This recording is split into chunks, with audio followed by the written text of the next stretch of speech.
Ne görüşürüz yalı taze ofisinde de işe başladık. Nasip olsa Allah'can emmemize hayırlı uğurlu düşünde olsun.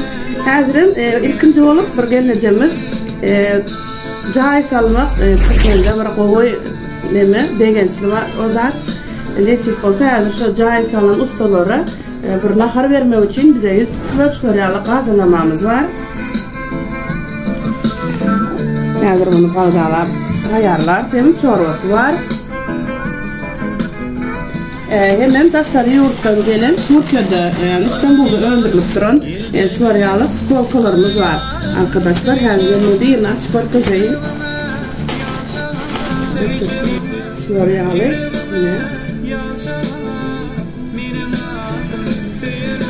Şu kolkaları benim nasip olsa hazır.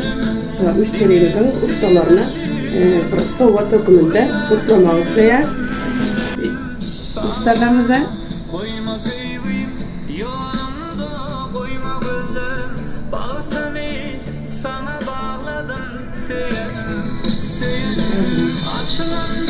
size geleceğimiz Aysol'dan geleceğimiz cahil için 100 tuttu bizim taze cahilimize yani ofisimize taze giyerimiz için Mickey Mouse'u benim öz yanımdan soğuk dedik geleceğimize çağırdıklarının adını beğendirmek için Mickey'cil koştum. Mickey tayyar mı?